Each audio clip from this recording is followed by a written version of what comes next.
বেসরকারি মেডিকেল বাবুর শ্বাসকষ্ট, আচ্ছা। হাম,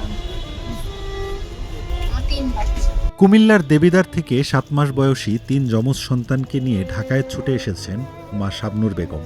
হামাক্রান্ত ৩ শিশুর মধ্যে 2 ছেলে শিশুর অবস্থা গুরুতর। তাদের মহাখালীর ডিএনসিসি করোনা হাসপাতালের আইসিইউতে ভর্তি করা হয়েছে।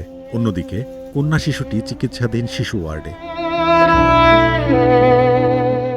10 মে দুপুরে একটি অ্যাম্বুলেন্সে করে 3 শিশুকে নিয়ে হাসপাতালে আসেন শাবনূর বেগম। সঙ্গে ছিলেন পরিবারের সদস্যরা। দীর্ঘ পথ পাড়ি দিয়ে হাসপাতালে পৌঁছানোর পর দ্রুত শিশুদের জরুরি বিভাগে নেওয়া হয়। তার পরিবারের সদস্যরা জানান, আক্রান্ত 3 শিশুর নাম ইউসুফ, ইমরান ও ইয়াসমিন। এর মধ্যে গুরুতর অসুস্থ ইউসুফ ও ইমরানকে নিবিড় পরিচর্যা কেন্দ্র আইসিইউতে ভর্তি করা হয়েছে, আর কন্যা শিশু ইয়াসমিনকে রাখা হয়েছে শিশু ওয়ার্ডে। হাসপাতালের সামনে কথা হয় মা শাবনূর বেগমের সঙ্গে। ক্লান্ত ও উদ্বিগ্ন কণ্ঠে তিনি জানান, গত 11 দিন ধরে কুমিল্লায় শিশুদের চিকিৎসা চলছিল। প্রথমে 3 শিশুর জ্বর আসে, পরে শরীরে ফুসকুড়ি দেখা দেয়। 3 জনই জ্বর থেকে নিউমোনিয়ায় আক্রান্ত হলে শ্বাসকষ্ট বেড়ে যায়। কুমিল্লায় আইসিইউ না পাওয়ায় বাধ্য হয়ে ঢাকায় নিয়ে আসা হয়। শিশুদের বাবা বিদেশে থাকেন, তাই অসুস্থ 3 সন্তানকে নিয়ে গত কয়েকদিন ধরে একাই হাসপাতালে ছুটতে হয়েছে তাকে। পরিবারের অন্য সদস্যরা সহযোগিতা করলেও সন্তানদের চিকিৎসা নিয়ে দুশ্চিন্তায় ভেঙে পড়েছেন তিনি।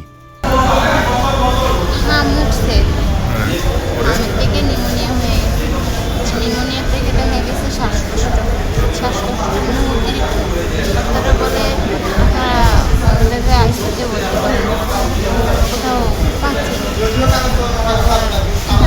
এখানে কথা বলছে, এখানে আসলে স্বাস্থ্য অধিদপ্তরের তথ্য বলছে, চলতি বছরের 15 মার্চ থেকে দেশে হামের প্রকোপ উদ্বেগজনক হারে বেড়েছে।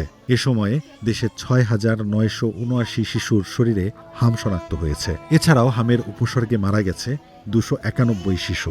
হাম শনাক্তের পর মৃত্যু হয়েছে আরও 61 শিশুর।